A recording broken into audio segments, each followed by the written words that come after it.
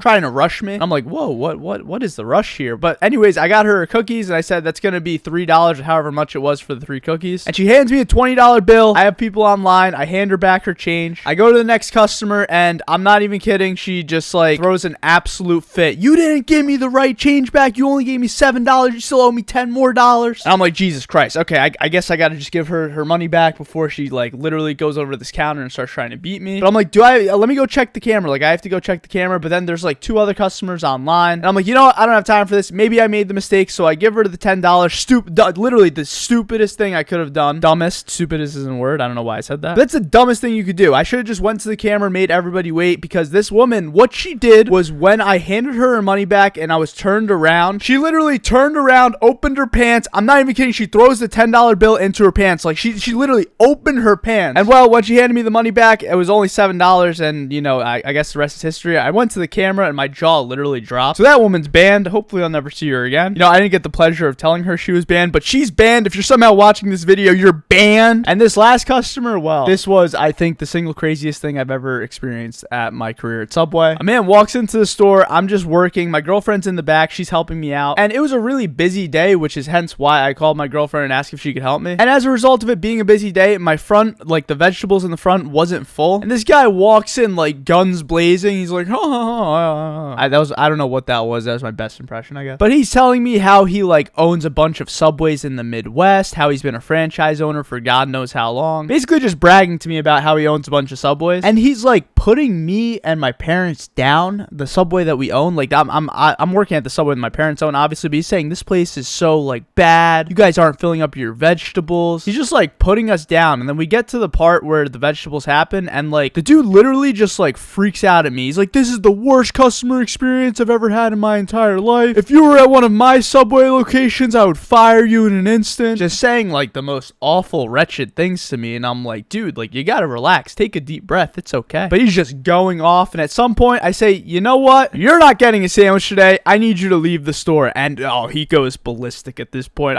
My girlfriend literally recorded this entire interaction. Sometimes I still look back at this video and just start hysterically laughing, because the look on this guy's face, you would think I told him like Santa Claus isn't real, but he just starts going ballistic, like coming at my throat. I don't want your stupid sandwich anyway. This is an awful Subway. You don't deserve to have this Subway. I'm like, all right, guy, let's relax. Let's just take a deep breath for a second and let's relax. But I say, sir, you gotta leave. Please never come back. And eventually he listens and he leaves the store, and that's that. So he was banned. Have you ever been short a penny at checkout? I mean, most people will just let you go, and I would consider myself one of those people that would just let someone go if they were short a penny. I mean, it's literally 1 cent. I've told a story in the past before where I went to a Dunkin' Donuts and they didn't let me go when I was a penny short, and I basically had to like leave and come back with a penny. But one afternoon when I was working at the Subway store, I guess a woman that came in didn't think that I would spot her a penny. So she came to the store and she ordered a sandwich, and she seemed like she was in a pretty big rush. I get through making the sandwich and we get to the checkout, and she must have had something like a $11.47 order. I don't know, it's not that exact, but it was something where it was an amount of change where she needed 1 more cent. And so when we get to checkout, she wanted to pay exact change, and I couldn't blame her. I mean, she probably didn't want to split up any bills. And so she opens her purse, and clearly she has a ton of money in there. I mean, I'm not looking at the money. Okay, listen, sometimes when you're working cashier at Subway, you notice stuff when somebody's opening their purse right in front of you. But anyway, she's fumbling through her purse searching for enough change so that she doesn't have to break any of her big bills. So she hands me the $11 or however much it was, and she starts counting out the change on the counter in a very, very rushed way. I guess she had to get back to work or something. And so I notice her fumbling for change, and before I even have the chance to tell her, it's okay, you don't have to get me this exact change, she's counting it out loud. She's going 45, 46. Oh my God, I can't find this penny. I can't find this penny. And just as my mouth opens to tell her it's completely all right, like you could just go, like this is 1 cent that you're fumbling over. Like, I don't want to ruin your day over a penny. She literally looks over to my tip jar, notices a penny in there, takes the penny out of my tip jar and puts it on the counter and says, there we go, perfect, see you later, love, and just runs out of the store. Now, I know all of you are going to say, Milad, it's literally just 1 penny, who cares? But I kind of felt violated in that moment. You know what? I don't even think I was violated. I didn't know whether I should have felt impressed, upset, or just a weird range of emotions. I mean, technically, she took a penny from my tip jar, but it's just a penny. Who cares about a penny? But I guess the next customer that was watching it found it so hilarious and was kind of just like making fun of me, like putting his hand in the tip jar. He's like, oh, I'm short $1, but he didn't actually take the money. Well, anyway, the next day the lady came back, and well, this time she seemed a lot less rushed, and she literally said to me, thanks for letting me borrow the penny yesterday. I had to get a sandwich for my boss, and as I suspected earlier, she was running late for work. So I said, of course, as if I'm some, hero for giving the penny, because I am a hero. And we get to check out again, and she ended up tipping me a couple of dollars, so all is right in the universe. So to that mysterious woman, it's okay that you took a penny, and thank you for the tip. If you enjoyed this video, please consider subscribing, and feel free to watch another video. I love you. Goodbye.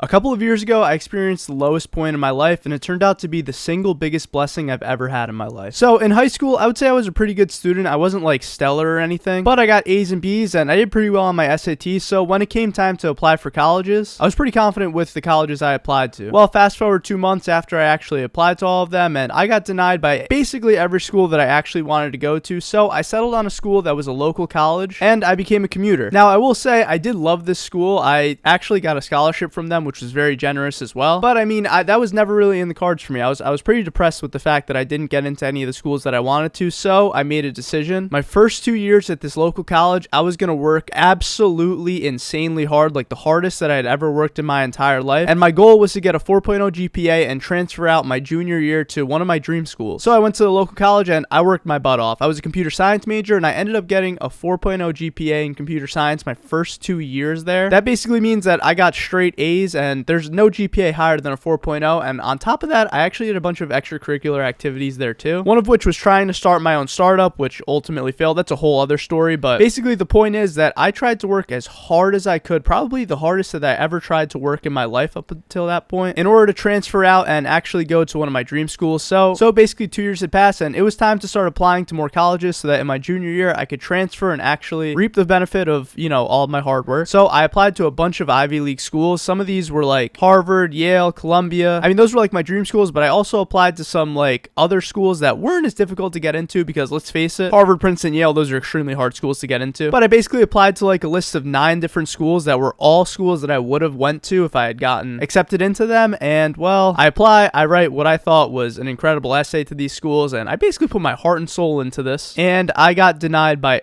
every single one of those schools. Not one of those schools accepted me. I mean, the last 3 schools on that list were schools that I think I literally would have gotten accepted to from high school, but I was denied by every single school, and it crushed me. Like, absolutely crushed my soul. When I got these rejection letters back, I was literally at the lowest point in my entire life. I would like almost not want to get up from bed in the morning, just because, well, it felt like all of the hard work that I put into it was just completely decimated in a matter of a week. But pretty quickly, I started to realize how big of a blessing this actually was in disguise. Because I got denied by the schools, I got to stay local, and I stayed a commuter, and I actually got to spend so much more time with my family. I had virtually 0 student loans by the end of my education, and I ended up being able to pursue my dream career, which is this. And now I get to experience things that I never even thought was possible. Like literally this video, these are 3 jobs that I would have never in my entire life thought that I would have the chance to do, but because of this, I get to try a bunch of different things, and I get to, be in front of all of you guys and make these amazing videos for you guys. Like, I don't think a bigger blessing could have been possible. So what I'm trying to relay through this story is that no matter what you're going through right now, there might be purpose and reasoning behind it that you might not be able to see for a few years, but just something that I would have loved to tell myself in that moment is keep your head up, because you never know what the reason for things happening are. You might hear a lot of people say it, but it's very true. God's plan is a lot bigger than any of us can even realize. So I just want to say to all of you beautiful people watching this video, thank you so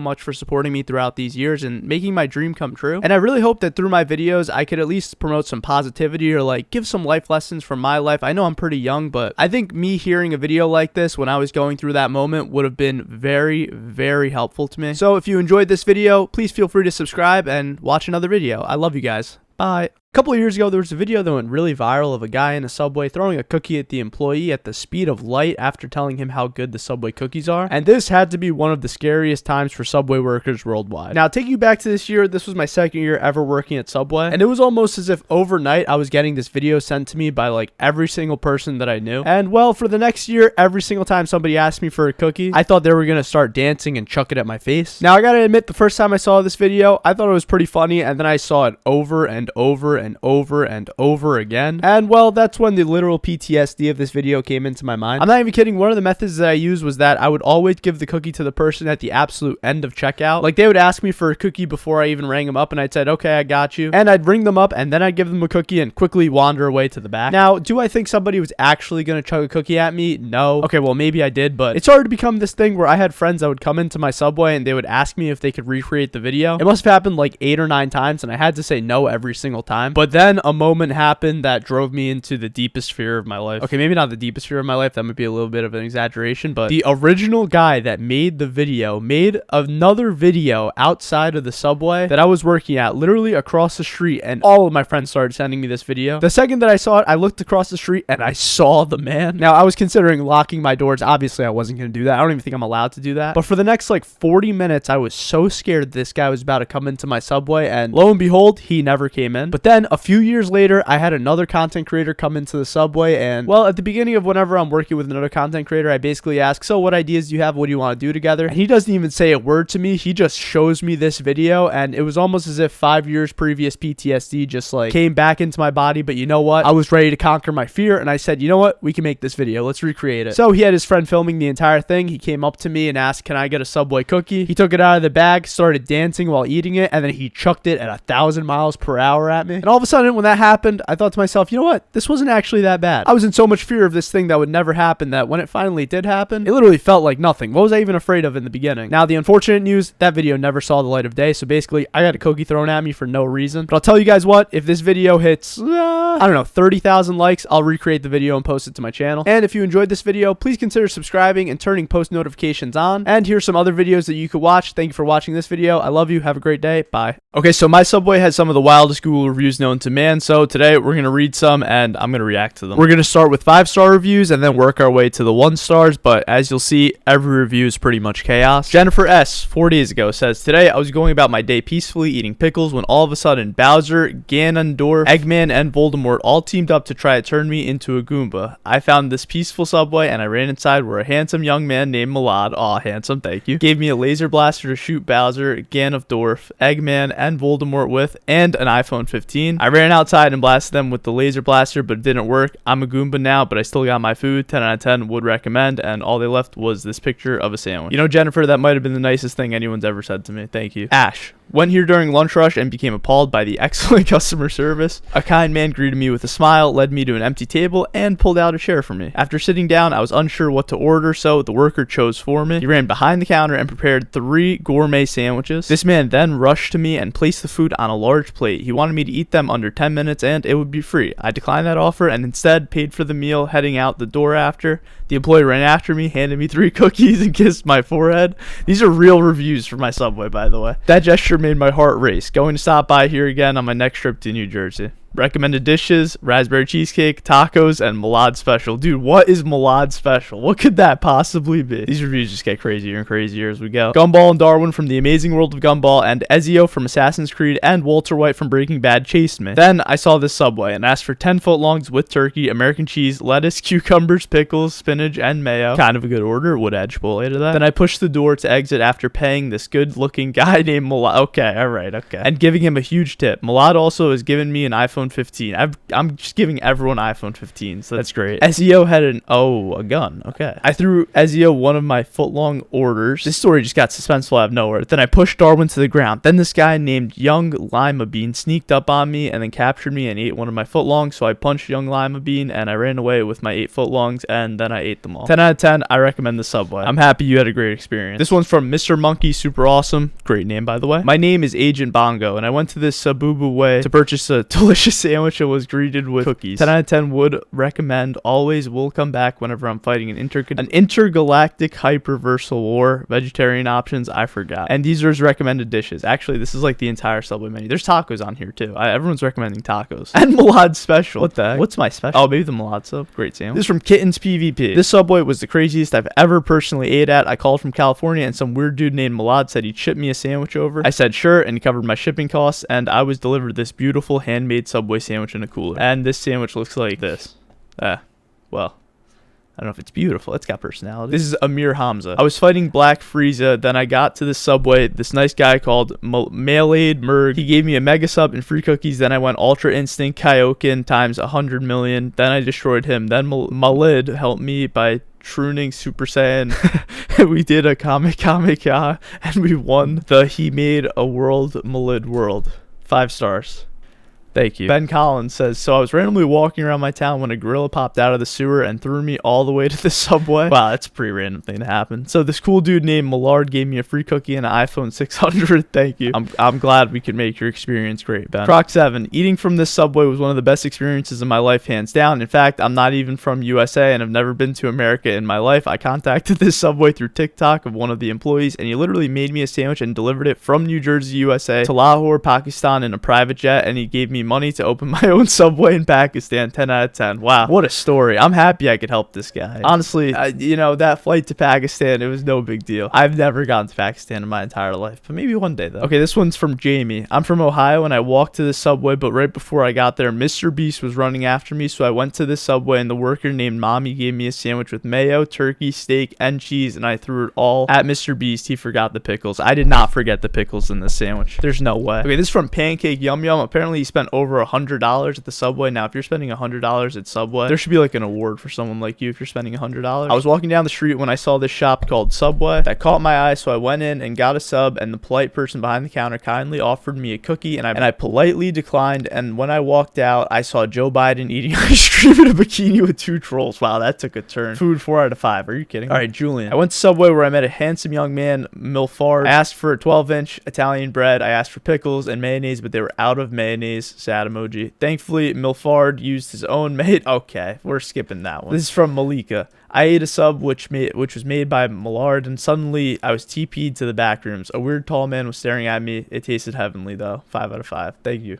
I think you met Slenderman. He noticed and let me warm my hands up in the toaster before making the stage 3 pizza. It was the best thing I've ever devoured. I think the worker's name was Milk or something. Okay, nobody knows my real name. He gave me a free cookie too. I don't know what to say. I'm just happy I could be of service. Thank you. Thanks for visiting the shop. Ron Weezer. There was a guy who was making a batch of cookies while I was there, and when I started to order a sandwich, he asked me, are you subscribed to Milad Mirg? And I said yes, and then he went to the back and gave me a whole batch of free cookies. 5 stars. Vegetarian options. They have multiple options for vegetarians. That must have been my brother or something. I came here to eat and saw Adam Sandler waiting for me. I hit him, and then I drove straight into Milad Subway. I'm in jail now. I still got my food. You better like. And then a picture of this tuna fish sandwich. This isn't even a Subway sandwich. This has to be a homemade sandwich. Dude, Subway ain't got no bread like that. His name's The Truth, bro. More like The Lie.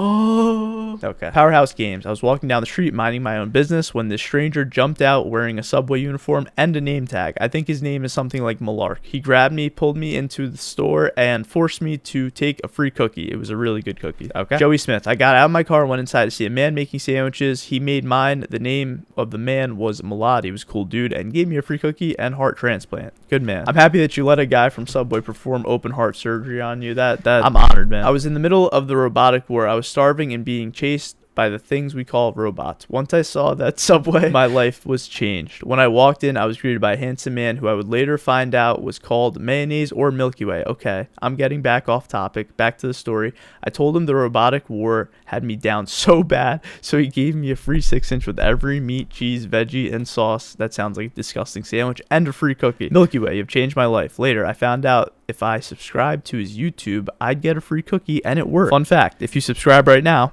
one day, you'll potentially get a free cookie. The next week, Milky Way / Mayonnaise had ended the robotic war and set the human race free and gave everyone a free cookie and made his own country that I now proudly live on. Now Milky Way is even more handsome and has the most honor and power in this world, and he taught the world AI isn't the future and that he is. Bro, some of you guys are so creative. Like, I don't understand how you can get this creative with just writing a review on a random Subway. You guys keep giving me 5 stars too. I mean, thank you. In total, this store has 4.9 stars with 2,700 reviews. We should try to like set the record for the most reviews ever on a Subway store. That'd be pretty funny. Okay, Rylan Francon. I was running from the ice cream man named Dylan LeMay, and this man named Milwaukee with a camera on his neck scared the ice cream man away and then shoved thousands of free cookies down my throat. Mommy Mirg told... Okay, this one's... Okay, next review from Sarah. Some dude named Mitochondria or something like that gave me a free cookie. If you ignore the gorilla guarding the ground, it was a great experience. 10 out of 10 would recommend. Kid friendliness, gorilla scared my kids. I'm so sorry that our in-house gorilla scared the kids. That's never our intention. Cotton. Best Subway, great customer service. One day I was walking normally when a tornado almost got me. Luckily, there was this one employee that saved me from the tornado. His name was Mickey or something. I saved the guy from a tornado. I don't even get my name remembered. Can you believe that? I thanked him and went home. Best customer service ever. Even gave me a free cookie.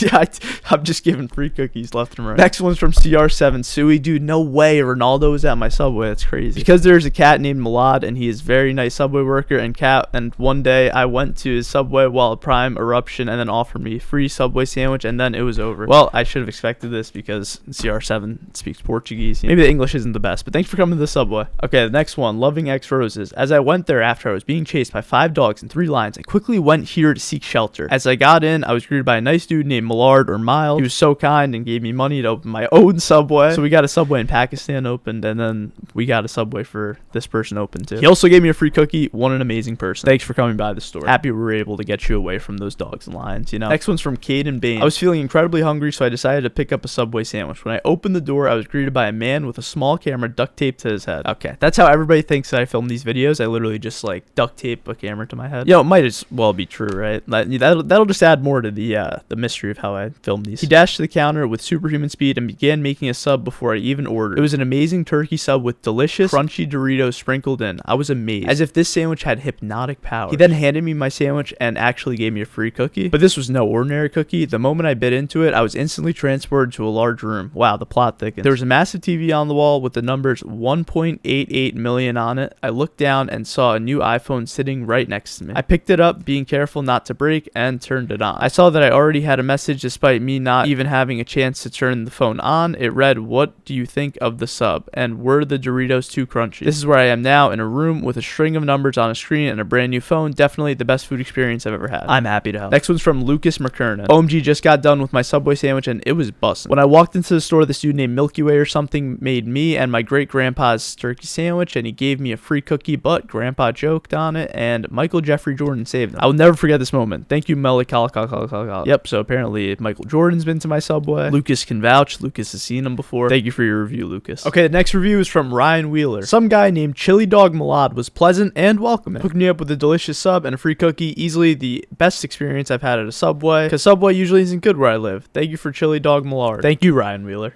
I don't know where the chili dog came from, but... Next one's from Honcho Jack. Parked, and this worker helped me and my grandma out the car, closed the doors for us, then proceeded to take our coats off and put them in the dry cleaners. After that, he sat us down, took our order, and made the sub perfect. Such a kind and hardworking employee y'all have. We'll be coming here again. I think his name is Milad. And then he dropped us back at our house. Okay, I legitimately can't read the next part. It just took such a dark turn. I can't read this out loud on YouTube. Next one's from Emily. Yo, some weird guy named Mommy Mayo, I don't really know, gave me a free cookie and a footlong along with Lay's potato chips. Classic. Mr. Potato Head is a great Subway worker, and I also saw Bigfoot in the store. Milady Millard is a great dude. Y'all should really go visit Minion Man at his Subwo someday. And then this little emoji thing. Okay, thank you, Emily, for coming by. All right, next one's from Pizza Time. It was a rainy day, and I saw a good-looking Subway, and I desired a good sub. When walking in, I saw a good-looking man at the front counter. I ordered my favorite sub, which is a meatball sub. When the good-looking guy made my sub, he made sure the bread was extremely crispy. He then put the meatballs gently on the roll. As I ate the sub, my teeth bit something hard, and it was a good bar inside my sandwich. I then took it out of my sandwich and gave it back to the young man behind the counter. He then gave me an iPhone 13. Sorry, I was feeling broke that day. iPhone 13. I will never forget that day from now on. Thank you, Millard. I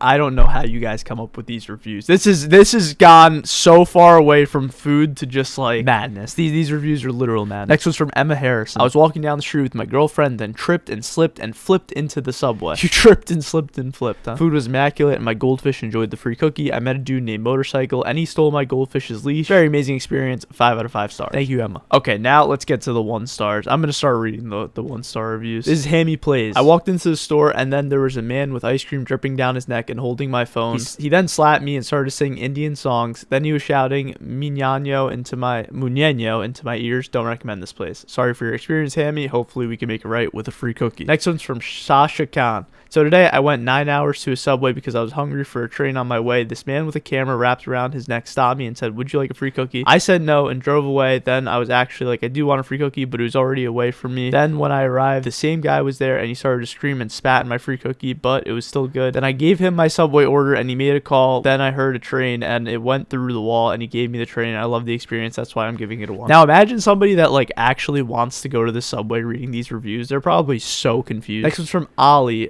MacLeo. I woke up this morning, I got into my car and I drove into town. Then I stepped out of my car and a massive robo bunny was chasing me, so I ran into a Subway and there was a man with a phone tied to him. It looked very tight, but he let me behind the counter and made me a BMT. Then he gave me a free cookie and an iPhone 763. Nice guy though. So I'm confused how this is a 1 star. I walked in and immediately saw a huge fish. Apparently he was called Milad and he had the thing on his chest. Don't recommend. I like bacon. Okay, thank you. I think this one's a real review. I got food poisoning from the Subway location many years ago. Since then I've never been to this location or any other Subway franchise because of this. At the time, this location hired several teenagers to prepare and serve my sandwiches. Dude, I might have been the teenager. They were obviously new and inexperienced and lacked customer service skills, but most importantly, these workers lacked knowledge in food safety handling. Come on, I don't think that's true. I ordered a grilled chicken sandwich that was raw. Okay, that's impossible. All of the chicken at the Subway is already pre-cooked. You literally don't have any raw chicken in the entire store. Let's continue. I didn't notice chicken was raw because it was masked with cold condiments like dressing and other cold vegetables. But after inspecting my bites, I saw that the chicken was purely pink on the inside, but by then it was too late. I ate raw chicken and paid for it much later. Frank, I hate to call your review a sham, but we don't have raw chicken at Subway. I'm sorry you got food poisoning though.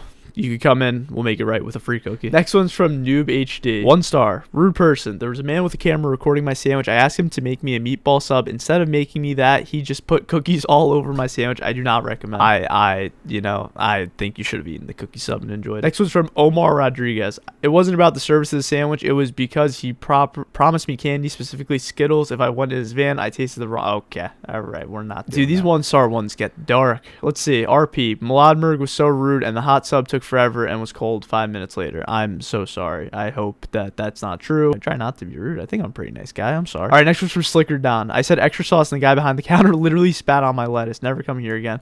Bro, like, there's gotta be something. This is crazy. Like, the fact that, like, anybody could go on these Google reviews and just, like, for any store, it's not even just a Subway. I mean, obviously, you look at the Subway and it's, like, it's pretty obvious what's happening once you actually start to read the reviews. But, like, a random mom and pop store, or if, like, a new store pops up somewhere randomly and, like, a competitor just comes and destroys their reviews, like, it's gotta be a problem, right? I'm sure Google has something in place. Jay Leno, huge fan, and I didn't get a free cookie. Kevin Holly, the Milad special was good. I did not see any large reptiles or aliens. I'm happy we give you a great experience, Kevin. I don't care who you are. Everybody in this world makes mistakes, but some mistakes are just less forgivable than others. And today, I'm here to make amends with my mistakes and say I'm sorry. And I want to tell you guys about some of the mistakes that I've personally made at my job and in my life in general. So let's start out with one of the customers that I will never forget in my entire life because, well, my mom made me never forget this customer. So it was probably the first week that I was ever working at my parents' Subway shop. If you don't know, I used to work at Subway with my parents. They own the shop. And something that frequently happens while you work at, say, any fast food job or honestly anywhere in retail is sometimes someone will forget their wallet. And well, there's a couple things that you could do in this instance. And because it was my first week and it was during a lunch rush, I basically said to the customer, I was like, hey, like, I can't give you this product because you don't have money to pay for it. Like, I'm sorry. And I didn't really know what to do. But the second that I told the customer that I couldn't give him his sandwich, my mom stepped in and basically gave me a life lesson that I'll never forget. It was busy as heck at the store. And well, my mom goes to me and says, hey, this is a regular customer that always comes into the store. And you know that this is a regular customer. You literally saw him a few days ago. If he forgets his wallet, you got to just give him the sandwich because we don't want to lose a customer over something as minuscule as this. And we know that he's good for it and he's going to come back the next day and just pay us whatever the sandwich costs. And well, in that moment, she said something that I'll never forget. And she told me that the customers are the ones that are feeding us, which honestly to this day still kind of blows my mind. Like, obviously, like, it goes the other way too. Like, we're feeding the customer sandwiches, but these people are the ones that are supporting our business and everybody makes mistakes and we shouldn't have to punish them because they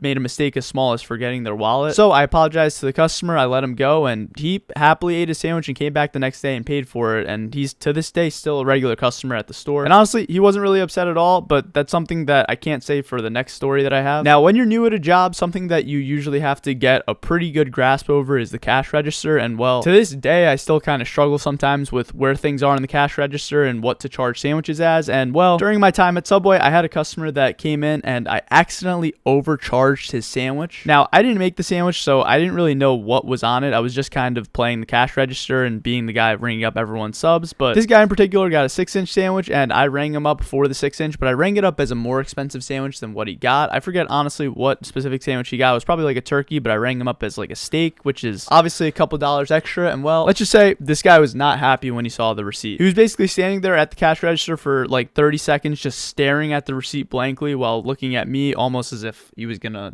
harm me or something. Thank God he didn't. But after the blank stare he gave me, he basically went to me and said, "Hey, you got this order wrong. You need to fix this right now," in a pretty aggressive tone. And well, I was kind of thrown aback because at the time I never experienced anything like this and I had no idea what to do. So I call over my coworker and I'm like, "Hey, can you like help me with this?" And he had no idea what to do either because we've never experienced something like this. And eventually, after like a couple minutes of searching around in the cash register, I found the button that let me cancel the order, and I canceled it, gave him the new receipt, and I even threw in a free cookie. And well, he wasn't too happy of a camper even after I apologized a couple times. To this day, I'm still sorry to that guy. I don't think I've seen him since. But this next person, well, they were a regular at our Subway, and we had a new worker working one day, and they were not happy with this worker, let me tell you. So we have pizza at Subway, and the worker had never made a pizza before, and it was a pretty busy lunchtime. Like, we had a lot of customers online, and this particular customer was in a pretty big rush. Like, I don't know why they were in a rush, but they just didn't seem like they were having the best day either. And while I was helping another customer, I just overhear that the person that was helping the customer that usually comes in was getting grilled by the woman. He had no idea how to make the pizza, once again, because he was new, and well, she wasn't happy about it, and she started to like literally curse him out, and I was just standing there like listening to the conversation like, what do I do right now? I had never experienced anything like this at the time, and I was like 16 years old, so like, how am I gonna deal with this? This was a grown person screaming at my coworker, and at one point I just step in and I'm like, "Hey guys, like, we can switch and I can take over this." And actually a customer in line standing next to her told her to calm down and like actually started to like tell her like, "Hey, these are like people, like you're getting an aggressive tone with like a human being, like relax." And that actually was a really brave thing for that person to do, and looking back, I wish that I could have done that too for my coworker. So I apologized to him for not standing up to the woman, and like I honestly had no idea what to do in that moment. But in the end, she got her pizza. I don't think I ever saw her again after that, maybe once or twice, but I didn't end up giving that woman a free cookie. But here's the moral of today's story: saying you're sorry and giving a free cookie goes a long way. Feel free to watch another video, and please subscribe if you enjoyed this one. I love you guys. Bye.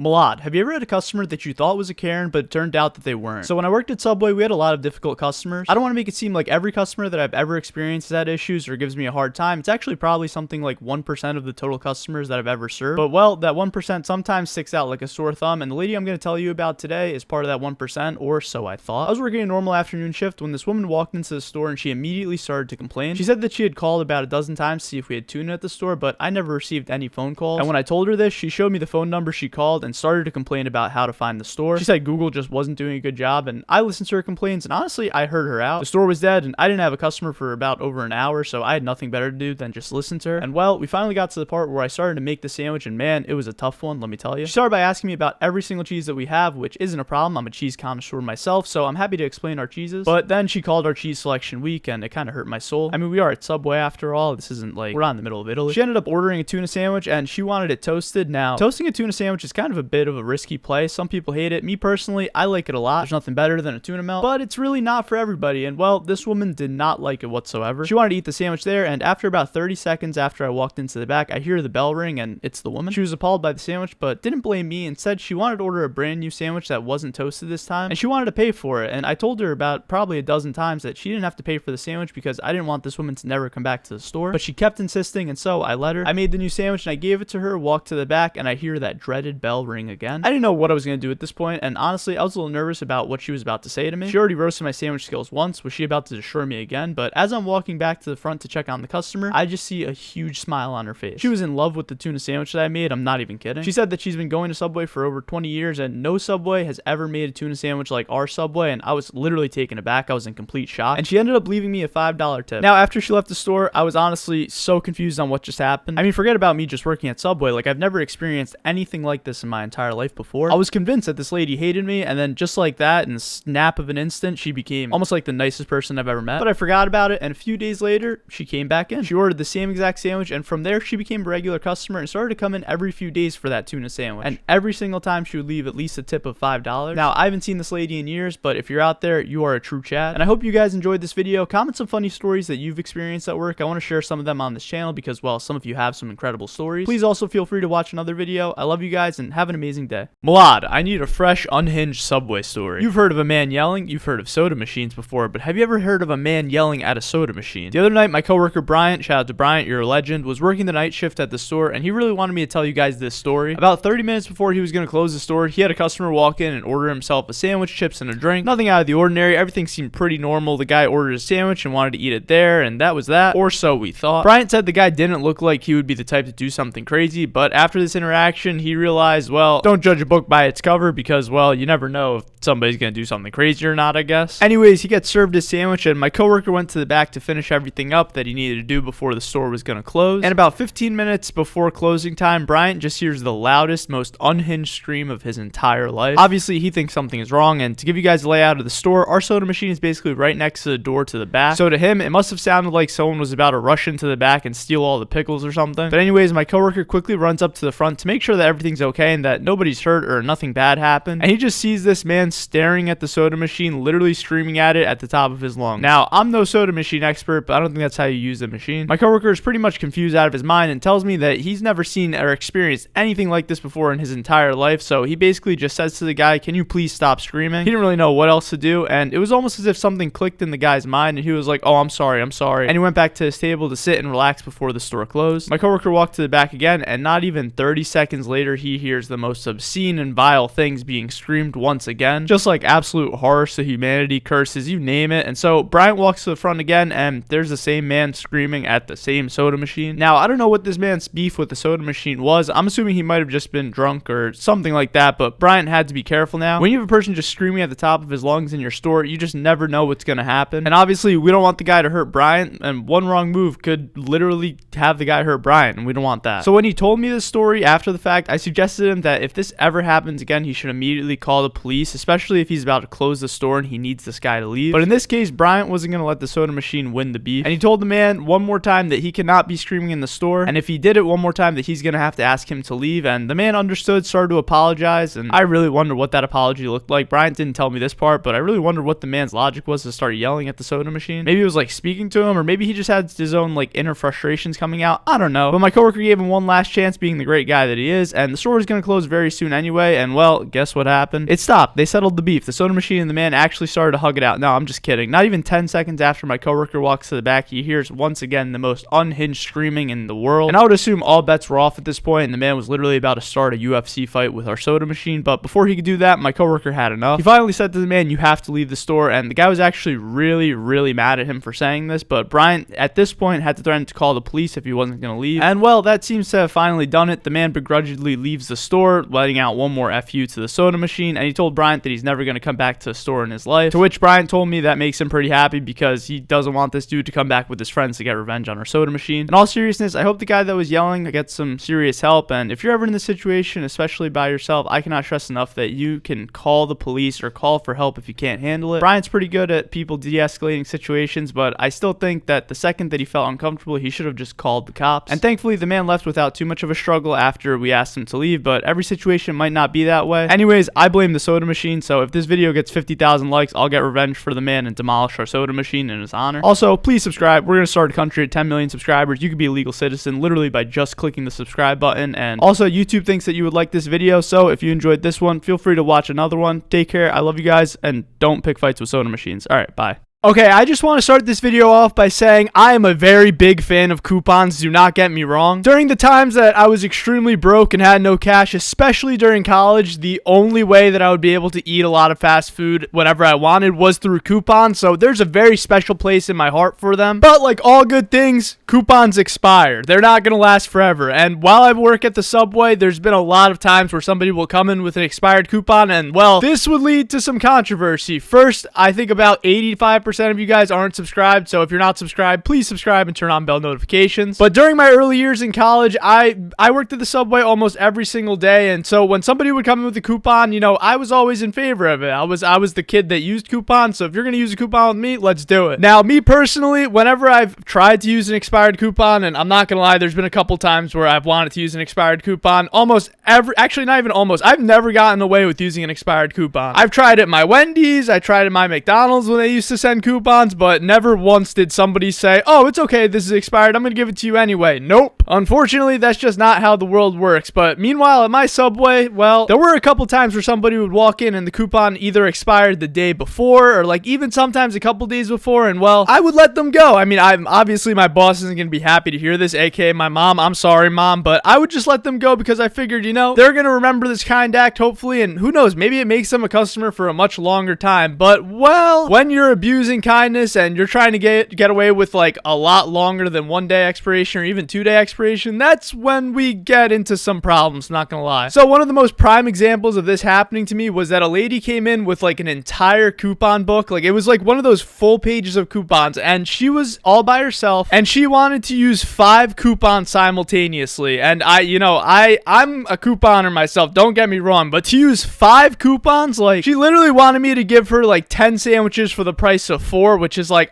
come on now, like I don't think that we could do that. And well, that wasn't even the craziest part. Literally this entire page of coupons was all expired, and when I pointed that out to her, she kind of lost her mind. She was not happy with me, and she said, this is ridiculous, I'm just gonna take these to another Subway because you guys clearly don't respect my service. And we're not talking like 1 or 2 days expired, these have literally been expired for like almost a month. And I just told her, I was like, listen, I'm gonna cut you some slack here. I'm gonna let you use one of these coupons. You're not gonna use 5 of them, but you could use one of these coupons and we'll get you taken care of today. But this is just me. I don't think anybody else is gonna do this for you, and if they do, I don't know what to tell you. But she reluctantly agreed, which is crazy. Like I accepted a coupon that was a month old and she was still upset about it somehow, but I made her the sandwich. Basically it was a buy one get one free. Of course she got the 2 most loaded sandwiches on earth, but I literally did not feel like arguing with this woman at 3 o'clock in the afternoon during my shift. I just wanted to go home. So I ring it up, she complains about the price a little bit, that's that, and she walks out, and I think, okay, this is over. Well, nope, it was far from over. Literally the next day, the same woman comes into the Subway while I'm working, and she's trying to use her coupons with my coworker, and my coworker was just kind of like, Milad, can you come over here and help me out with this? And I'm like, oh god, I recognize this woman. And you know, I had to kindly tell her again, listen, I can't accept these coupons. Like I'm sure in like 1 or 2 weeks you're just gonna get brand new ones in the mail from Subway, but like we can't do this today. I'm sorry. I know I accepted them yesterday, and well, she took the opportunity to remind me about how I literally let her use a coupon yesterday. And well, I told her, I was like, listen, yesterday I literally told you that we can't do this, and it was like all the way back to square one. She starts saying to me, this is ridiculous, I'm never coming back to this Subway again, yada yada yada. And at this point I'm just kind of like, you know what, all right, I got a line literally like out the door, I gotta help customers, it's like kind of a lunch rush right now. If you don't want to, if you don't want to have a sandwich here and you don't want to like give us your business, that's okay, you're entitled to that. It's a free country, we live in America, for God's sake. And I think this kind of threw her out. She gave me like a pretty big, you know, like I don't want to say the curse words, but like she was not happy with me at all, and she walked right out. And the guy behind her was like, huh,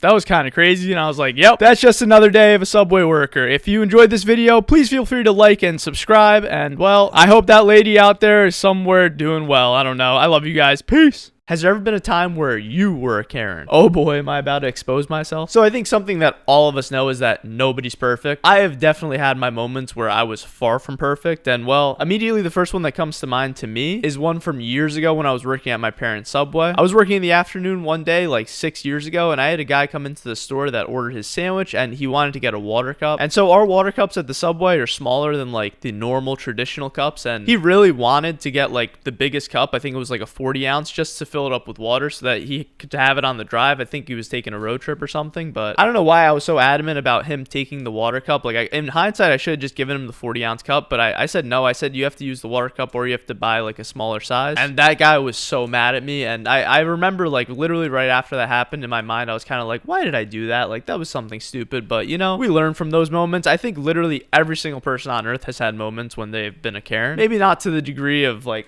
others. Like, there's definitely people that like go off the deep end. Something I've also noticed is that people tend to be a lot more Karen-like in situations like being on an airplane or like waiting in some form of like any minor discomfort for humans. For some reason, it brings out all of our inner Karens. I don't know. I definitely have a couple other stories where I've been a Karen, and if you guys want to hear them, let me know. Milad, what do you think of the trend of people abusing fast food workers for clout? So recently I've been seeing a huge uptick in videos on TikTok and X and just these other social media platforms where people will go to, say, a Chipotle and they'll make the most annoying order possible and then just walk out and leave after they ordered whatever they got without paying. And that, along with multiple other videos of people just like basically abusing fast food workers. And you know, like, some of them are genuinely funny. Like, I saw a video where somebody made like a silly joke and then they obviously paid for their food afterwards and left a tip for the fast food worker, but then some of them are just completely outrageous. One of the specific ones that I'm thinking of was that there was a guy that literally walked into a Chipotle, asked for his entire bowl to be made, and because they didn't put enough chicken on his bowl, he walked out of the store without paying and like started cursing at the people. I mean, these are like fast food workers. Like, these aren't animals, and there's a lot of people that will do anything for clout and for views, and it's kind of sad, honestly.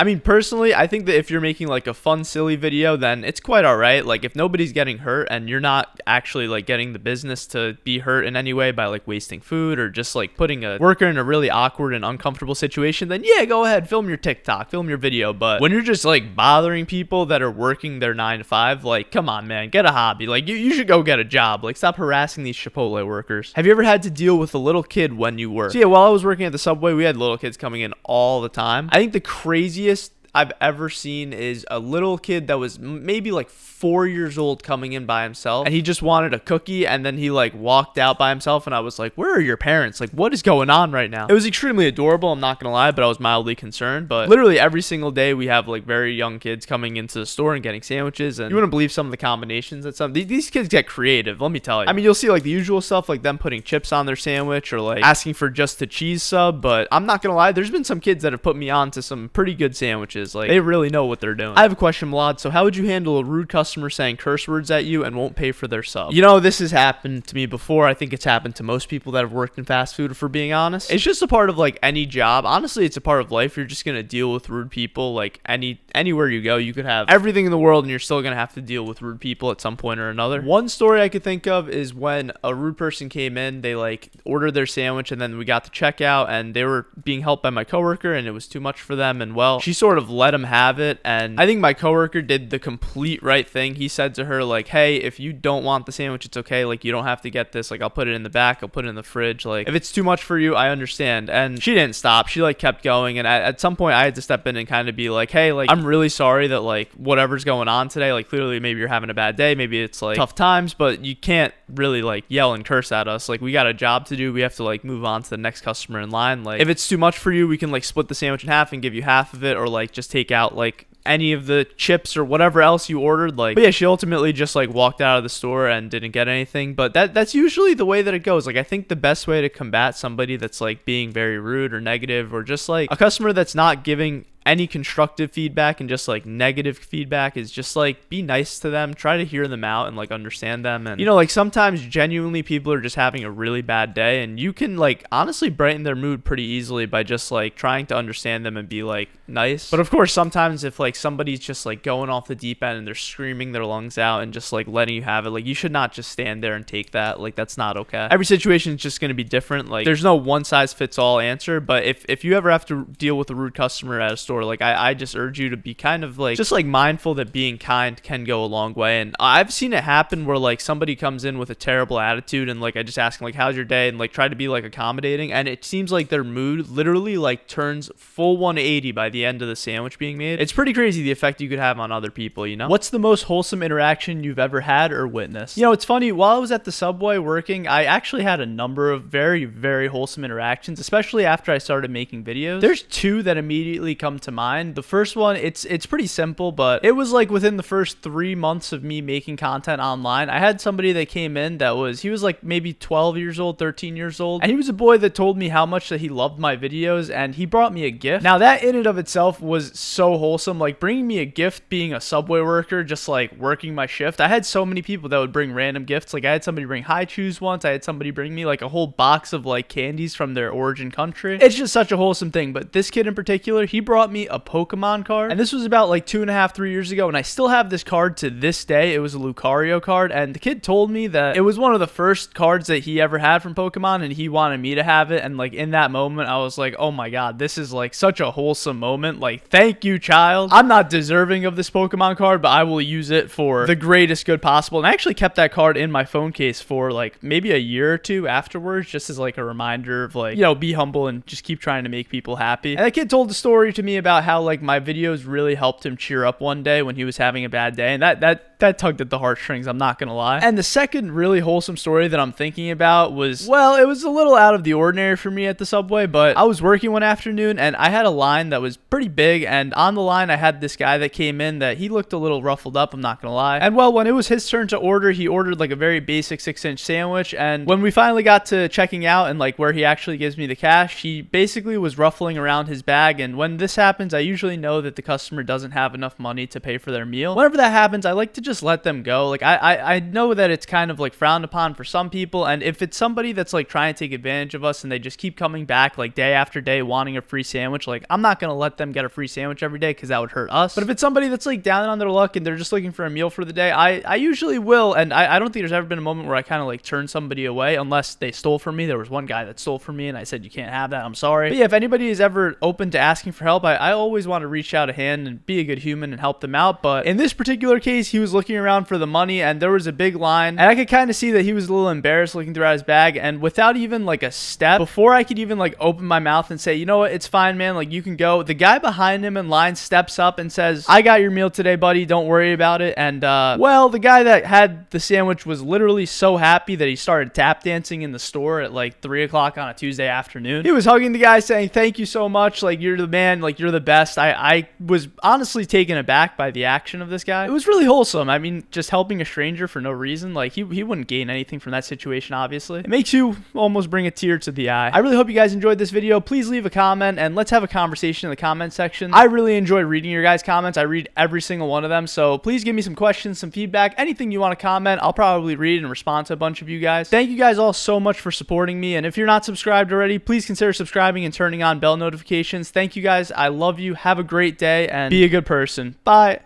Is the footlong cookie actually real? So I made a video a couple months ago where I showed Subway's new footlong cookie, and a lot of people thought that it was fake for some reason. I'm here to assure you that it's 100% real. Well, at least in my store, and I think in most of the US. There were so many people that thought that this thing was actually fake, so I want to show you guys. This thing is crazy, by the way. There were some other wild comments. Like I saw somebody calling this thing Drake. Like, you are out of pocket. That is crazy. And there were also a lot of people that were asking what it actually tastes like. So basically, the way I would explain it is sort of like a cookie cake. I said cookie pizza in the video where I originally showed this item and people lost it on me. They said it's a cookie cake, not a cookie pizza. I don't know. I called it a cookie pizza growing up, but it's definitely a lot of cookie, and I would not recommend eating this alone. It might give you like heart palpitations. The cookie's about 1,500 calories, so yeah, definitely don't eat it alone unless you're a professional eater. Milad, did you always enjoy working in your parents' Subway? So I'm gonna be honest with you guys. I started working at the Subway when I was 16, and when you're a 16-year-old, you don't want to start working. I don't know if it was just me or just like the transition of going from 15 to 16, but yeah, when I first started working, I did not want to work at all, but you got to do what you got to do, and it was kind of nice to get some like money in. And you know, after like a year or two, I started to realize like, oh, I'm here to actually like help my parents and help them run their business and be successful. So yeah, once that flip kind of went into my mind, like I was more than happy to be there, especially while going to school. It was something to occupy my time and get me out of the house and, you know, help my parents at the same time. And it was such a crazy full circle moment, because in the beginning, I didn't want to be there. I wanted to be doing something else. But then towards like the end of actually working at the Subway, it was able to create this YouTube channel for me, which is like, it's such a blessing. So, I mean, if you're in a job right now and you don't really think that you're enjoying it, you never really know where it can lead. I mean, if anything, it could teach you some very valuable life lessons. Like some of the lessons I learned at Subway, they'll always stick with me. Milad, have you ever had any animal or pet encounters or attacks? Now, while I was at the Subway, there was this story that, well, it basically taught all of us to just let people have animals in the store, like they're bringing their dogs or anything. So a woman walked in with her dog, and the person that was working behind the counter, he was somebody that worked there for a long time. I wasn't actually at the store when this story happened, but he was a very nice guy, but I think he was very afraid of dogs. So the moment that the lady walked into the store, he was a little nervous, I'm not gonna lie, and he told her, he was like, you can't bring a dog into the store, I'm sorry, like you have to leave it outside. And I don't agree with this position. I love dogs, I love animals in general. But well, the lady was not happy about that, and it turned out that the dog was a service animal, and so she got into contact with us, and we apologized, of course, and we said it's a service animal, you could of course bring them into the store. And well, she was not happy, and yeah, I'm really sorry to that person and their dog. Have you ever had your bill covered at a restaurant? You know what's crazy? I've been able to go to restaurants more recently to make videos and content for you guys, like showing me making their food and hopefully the restaurant getting some promotion as well. It's a win-win. I never in a million years would ever charge to go into a restaurant. I've had a couple people tell me like, you should be getting paid by these restaurants to go and make videos for them. I don't like that. I would never do that. Just trying to help businesses, you know? But so many times that I've gone into these restaurants, the owners or whoever's training me, they tell me you can have the food for free. Like that's the least that we could do for you coming in. And it always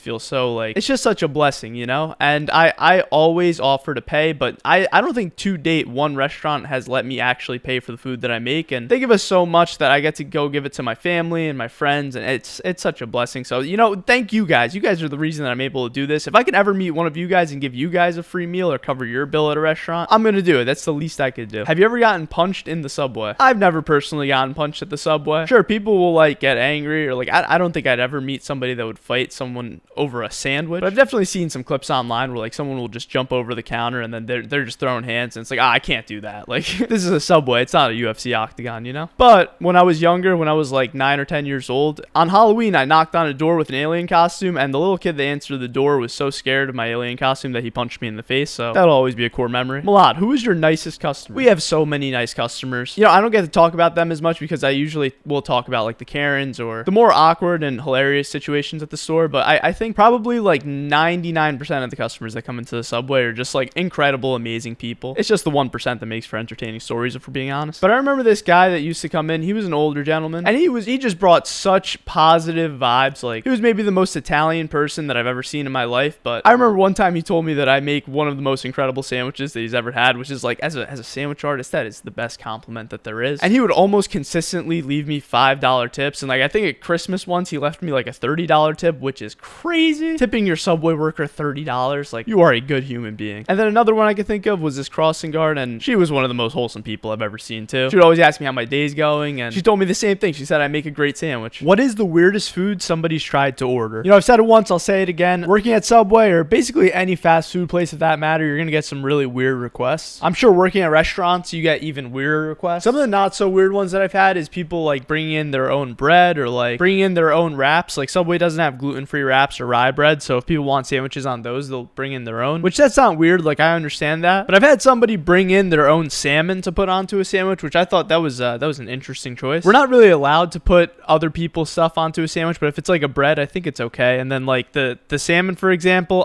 he asked me to put it on. I just put it on at checkout. Like I can't put it on the line because then you're gonna cross-contaminate it, which that's no bueno. That's no good. I mean, the one that always comes to mind for me is making a tuna and meatball sandwich. I don't think that sandwich can ever get topped. I've only ever had to make it once in my entire career as a Subway worker, but to this day, I still remember that day like 4.5 years ago. I think other weird requests that we get is people that want all the sauces, or sometimes they'll just ask for everything. And then of course, I'm gonna say, you even want every meat? And most of the time they're like, no, I don't want every meat. But then I've had one guy where he was like, yes, give me every meat. And I was like, are you serious right now? Like, do you see how many meats are in front of us right now? So we settled, and I gave him every cold cut meat because, you know, that makes sense. It doesn't really make sense to have like tuna, steak, chicken teriyaki all in the same sandwich. I mean, that would be atrocious. And then also early on in my content creation journey, I did a series where I tried a bunch of, let's just say, weird sandwiches from the comments. I mean, some of them were just straight up crimes. Like one person wanted me to toast the sandwich 8 times, and it was just like a completely burnt piece of bread. And then another one was the everything sandwich. I mean, early on in my career, I made the everything sandwich maybe like 2 or 3 times. And well, there was one time that I told you guys that I would eat the everything sandwich if I hit like like, I think 100,000 likes on a TikTok, and that TikTok hit 1 million likes, so I ate the everything sandwich. That was torture. I still remember that day. But yeah, there's always weird sandwiches coming in, and you never really know what people are gonna ask for, if we're being honest. Do your parents still own the Subway? I've gotten this question so many times because I've definitely slowed down on the amount of Subway videos that I've been creating. Yes, my parents still own the Subway, and it's still there every day, 24/7. Well, not 24/7, but it's there 7 days a week. Like, we didn't shut anything down, but I think people often get confused because sometimes I talk about our old Subway, which we did end up shutting that one down. That was about like 2 or 3 years ago. Unfortunately, because of COVID, that store had to be shut down, and well, to this day it's still standing there. So who knows, should I reopen that as something else? Maybe I open like a donut shop for a day, or maybe another Subway. I don't know. I think the sky's the limit. But no, the original Subway, it hasn't closed down. It's still there. My mom's running that place to a T. She's got awesome people helping her, and I go in to help every now and then as well and film some cool videos for you guys. I'm blessed enough now where I get to not have to go into the Subway 30 to 40 hours a week, and we're, you know, like normal long shifts.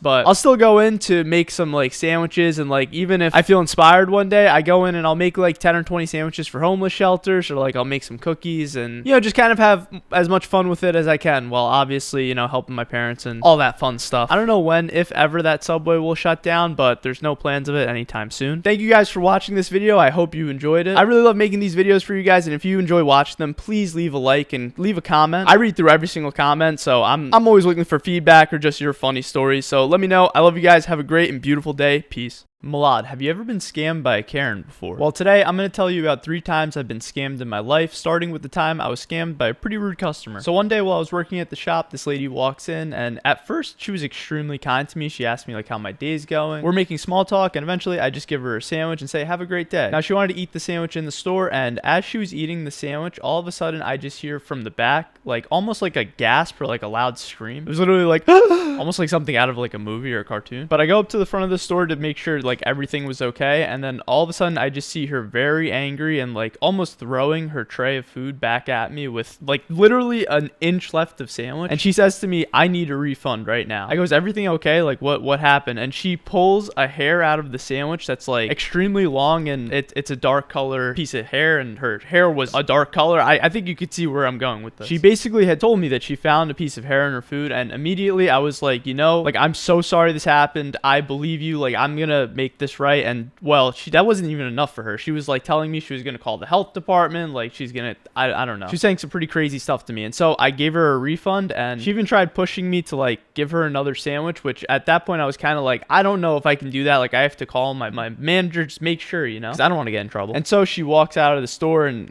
like kind of threw a couple more like insults my way, and I thought something was very fishy. So at Subway we have cameras, and these cameras come in handy for a reason. So I go to the back to check the cameras, and lo and behold, she took a piece of hair out of her own hair and put it in the sandwich, and then gasped, basically. She set it up. She scammed me. I got straight up scammed. But honestly, I'm just happy a piece of hair didn't get into the sandwich itself. That would have been horrifying. Now, the next time I got scammed was, well, I was a youngin', and I was addicted to a game called Call of Duty Modern Warfare 2, for any of you guys that have played that game. And well, big thing about that game was your ranking. So I had like a top ranking at one point, and I had my account completely wiped from my Xbox 360. I really wanted that rank back, and a big thing back then was like, you could pay people to get into like something called a challenge lobby, and then that can get you all of your guns back, so you're not starting basically from zero on a brand new account. And so I found this guy on the internet, and I was like, hey, can you, actually I didn't even find him. I think he messaged me on Xbox because he saw I was a low rank in one of the lobbies, and messaged me and said, hey, I can get you your rank back. It's just going to cost 1,600 Microsoft points, or $20 at the time. Now in my mind, I'm thinking to myself, do I really want to play another like 40 hours just to get all the weapons back in this game that I already worked so hard to get? So I'm like, you know what? I believe you, sir. Let's do it. So I vividly remember this. I walked to the 7-Eleven that's like a mile away from my house. I buy the Microsoft points. I walk back home, and I give this guy the code, and he blocked me on Xbox, and I never heard from him again. So I lost 20 bucks. And that was probably like a week or two of my savings at the time, at like 12 years old or however old I was. And well, I think the worst scam story I've ever experienced also came when I was kind of young. So I've been building like social media pages pages for a while. Like I was 12 years old trying to build meme pages on Vine. Vine is an old short form platform, in case you have no idea what I'm talking about. It was a legendary platform, rip Vine. But anyways, pretty early on, I built one of my pages to about 20,000 followers. And for me, I was like 13 years old at the time. That's crazy. Like that was a lot of work. I think it was like 3 or 4 months of work. And well, I put my email in the bio just in case, and I had somebody reach out that seemed pretty legit. Like he was somebody from like a company, and he said, hey, we want to try to buy your page. Now I'm 13 years old at the time. If somebody's telling me they're gonna pay me $800, I'm taking that money. So I basically agreed to it, and I'm on like, I think it wasn't WhatsApp, but it was like a messenger app at the time with him, because like I didn't really know how to use my email. I just saw the email, and so we're messaging back and forth, and everything's going well, and basically we're gonna do it through PayPal. So he tells me he's gonna give me the $800. I just need to give him access to the account first, and well, I think you could see where this is going. I give him the login. He immediately changes the passwords on me and then blocks me on everything. And of course, I never got my $800. So I think the moral of the story today is to watch out for scammers and don't trust everybody you meet on the internet, and to like this video and watch this next one because YouTube thinks you'll really enjoy it. Over the past few years, I've filmed thousands of videos working at my parents' Subway, and over again, I get the same exact comment. It's usually a variation of this: why would anybody in their right mind work fast food or be proud of it? Now, by no means am I saying that I'm proud to have been a fast food worker. I mean, if you don't know me, I primarily made a living off of doing content creation at my parents' Subway shop, and I worked at my parents' Subway shop for 6 years while also going to college and attempting to build multiple businesses, which all failed, I'm not gonna lie to you, except for this one thing called content creation that I'm doing right now. But basically, I've been seeing this trend all over the internet with especially content creators that are in the fast food niche, where their comments are calling them out, being like, you shouldn't be proud to be a fast food worker. Why are you recording your job? Get back to work. And the classic, just put the fries in the bag, bro, which, you know, I think that's kind of funny. But, you know, I do think that this begs a much deeper conversation about how prideful people become of their work, and not just that, but also how much people shun others for doing a job. I mean, when I worked at my parents' Subway, it was during my high school years and also throughout college, where I was also going to school for computer science, and I had a 4.0 GPA. Not that I'm bragging or anything, but I'll just never forget when a mom came in with her son and she said to him, hey, make sure you study hard and go to college, otherwise you're gonna end up like this guy, literally right to my face. And I wanted to say so badly, ma'am, I am going to college and I have a 4.0 GPA in computer science, which nowadays I don't know if that's that big of a flex. Computer science is kind of out of the way, but AI is literally taking all of our jobs. But anyway, the point still stands. Like, there's so much judgment around what other people do, and like I think people are afraid that like they're gonna fall into that place where they have to go in and work every day, or like they look at this as like such a negative thing to have a job in like food service, when I think it's honestly been the most important years of my entire life. I mean, it's obvious that I've been able to grow a career out of being a food service employee at my parents' Subway, and many others on the internet have done the same thing. And even if it wasn't for me making content, like there is some pride in actually going in and earning a paycheck and coming home and like providing for yourself or your family. Like, there's no shame in having a job. And I think that a lot of these people on the internet that are commenting stuff like this, they're one of three things. Either one, they're literal children, like actual 10-year-olds that don't understand how the world works. Two, they were handed most of the things in their life, which, I mean, that's okay. Like, if your parents worked hard and I mean, I literally got a job because of my parents. Like, I was a Subway worker and I got pretty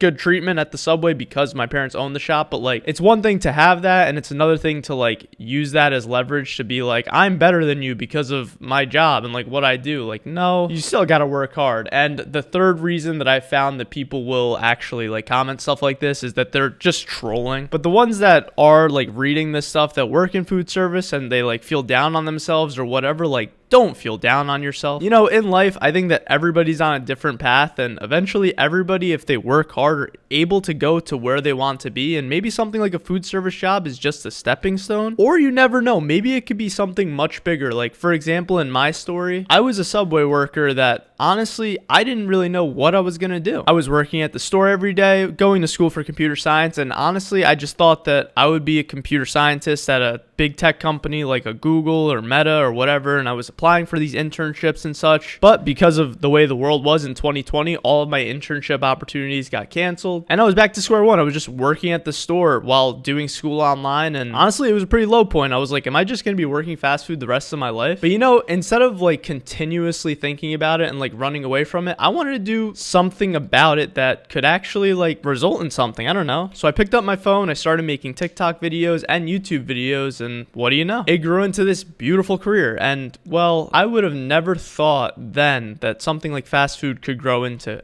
anything, like literally anything. I just thought like, oh, this is one stepping stone. But my first 24 days on YouTube, I was able to go from like 2,000 subscribers to 1 million subs, and that was all from working a fast food job and just talking about the experiences that I had while at the store. Truly invaluable experiences. Like, I think I learned how important it is to like talk to people and have conversations and like have very good like customer interactions, you know? And it's not just me. Like, the famous director Quentin Tarantino, he worked at a video store, and he says that talking to his customers were some of the greatest experiences he had for his film knowledge. Former President Obama worked at Baskin Robbins, Jeff Bezos worked at McDonald's, and heck, even Donald Trump worked at McDonald's for a day. I'm kidding, I know that wasn't real, but having a job in fast food really isn't something to be ashamed of. I mean, sure, there's outside judgment from others, but like, who cares? Like, how does that matter? You know, why does somebody's thoughts about what you're doing have any effect on your life? You shouldn't let it. And if it does have an effect on your life, just think about it as you're building up these conversational skills. And honestly, you're building up some skills that you wouldn't really be able to get at a desk job or like a computer science job or whatever it is. You're also building connections with your customers. Some of my customers that I've interacted with, I still talk to this day, and they're very successful business owners that have provided me a ton of guidance in my life and a ton of guidance with like what I do on the daily basis now. You just have to always remember that every single person is on a different path, and a job is a job. We show up, we work, we take our paychecks home to provide for our families, and there's no shame in that. And just because you're there now, no, that doesn't mean it's gonna last forever. But even if it does, you gotta show up every single day, and you gotta put your all into it. And there's gonna be some crowd that's like, wow, you're really putting your all into working for some other person, like, oh my god, you're an idiot, like your boss doesn't care about you. But listen, I heard a quote once that the way you do anything is the way that you do everything. So if you're showing up every day to your job doing a half-baked job, you're doing terrible things, like you're not even like really paying attention, and you're just kind of like trying to watch the clock go by, you're gonna have a horrible work ethic when it actually matters. And maybe not everybody, maybe this is just like how I think, but if you show up every day and you're working hard and you're actually like having some form of pride in your work, like you never know what that's gonna translate to later on in life. For me at the Subway, one of the basic skills that I picked up was at the end of the night, I would create a checklist of all the things that I had to do, and I would go one by one through the checklist to make sure that I did every single thing on there. And now to this day, that's one of the most important habits that I've developed. I'll write down literally what I have to do for the day, and like if I didn't develop that at the Subway, then I probably would have a bunch of things that I would miss on the to-do list every single day. And going back to the experience at Subway, it's really funny. I actually had somebody come in one day that was a fan of the videos, and he was in there with his friend, and I could tell that he wanted to cause some ruckus or some trouble or whatever it was. And so I'm making his sandwich, and I'm filming a video as I do, and he just straight up asks me, he's like, if you have millions of subscribers on YouTube, why on earth would you still be at the Subway? Well, son, how do you think I got the millions of subscribers on YouTube? In his mind, he's looking at it as, oh, this kid has a huge opportunity, but he's just wasting it away making sandwiches. But in my mind, I realize that this is a much more serious business, and part of the business is going into the Subway to film. So it's just weird how different people have different perceptions on things, and I guess the point is, don't let somebody's perception ever discourage you from doing anything, unless it's a crime. Don't commit crimes, kids. But in all seriousness, work hard, be proud of what you do, no matter what it is, unless you're hurting people. And just because somebody else is trying to put out your flame, never let that flame go out. Let that flame burn, baby, burn. Take care. I love you. Like the video and watch another. Goodbye. Milad, have you ever had a Karen that stood up for you? You know, sometimes Karens get a bad rep on my channel, but I'm fully convinced that our society needs Karens. It's quite literally the glue that's holding us all together. Okay, maybe I'm not going to go that far with it, but yes, I've definitely had one instance in particular that I'm thinking about where a Karen stood up for me, and it was pretty wholesome. But there was one other time that I'm going to tell you about first that I thought was probably one of the funniest things I've ever seen while working at Subway. So it was a normal day at the store, and I had a customer come in, and he was just like very upbeat and happy. Like, I'm not talking just like classic casual happiness where he's like, oh yeah, today's a great day. No, I'm talking like this guy was like dancing and like upbeat and like yelling his order, and just like, you know, he might have been on something. I don't think he was on something. Maybe he was just like high on life. But while he was ordering his sandwich, he was basically just like being, you know, kind of exaberant. I don't even know if that was a word I just used, but he was very over the top, and he was like, yes, let me get more lettuce. Yes, yes, yes. Keep piling it on. Let's go. And the Karen Karen that was, you know, behind him in line, well, I think she had enough of it after like 2 minutes, because she was like, oh, could you just calm down, man? She basically like roasted the guy's entire existence. She was like, how could you be this excited over a Subway sandwich? And I was like, oh my goodness, I can't believe this woman just said that to this guy. Now, that wasn't the most wholesome moment I could think of, but it immediately came to mind when this question came in. But the other moment that I had in mind was when a customer came in, and well, sometimes when you're working at Subway or like any fast food service, people could be a little demanding. And I'm not talking like, oh, the classic like, oh, put some extra meat on it or put some extra lettuce. No, I'm talking like people that are like kind of talking down to you. I mean, I don't know if that's their intention, but like a lot of times there's some sort of undertone with some certain customers. And well, this time this guy was acting really demanding towards me. He told me to make his sandwich. He was telling me put the mayo on the bread first, but he told me that after I put the meat. So then he started to get angry with me, yada yada. You know how it goes. I mean, if you've ever worked fast food, you know exactly what I'm talking about. But as I was making this guy's sandwich, a notorious Karen came into the store. And you know, sometimes when you see somebody that comes in that maybe one time in the past you had an experience with, you tell your coworker to go handle them. And well, my coworker was the one that had the notorious experience with this particular person, so I was gonna help her right after this guy. But this woman saw how this guy was talking to me, and well, she stood up for me. He must have been just saying something wise to me, cracking some wise joke. And well, the girl goes to her side and just looks at him straight in the eyes and goes, are you gonna start barking at him too? Or when I tell you my mouth dropped. Obviously it was a joke from the woman, but man, I'll never forget that moment, and I'll always have respect for this woman for doing that. And the guy that was pretty demanding kind of shut his mouth after that. So that's a big W for the Karen. And you know something super wholesome? This same woman came back to the store a couple weeks later and told me that her kids actually showed her some of my videos, and that she had no idea why I was getting like millions of views, but she was happy for me. If you made it to the end of this video, I need one gigantic favor. Please leave me a comment as detailed as you'd like about what videos you enjoy watching from my channel, and maybe any questions that you have for me to answer in the future. I really want to make more videos for you guys, and it's just so much more fun when you guys are engaging in the comments, and we're building a real community out of this. So please leave a comment. I'm going to read every single one of them and go as in-depth as you'd like. I'll literally read your 5-paragraph essays. Also, be sure to like the video and watch another one right here. I love you guys so much. Thank you for being you, and goodbye. Oh, and subscribe.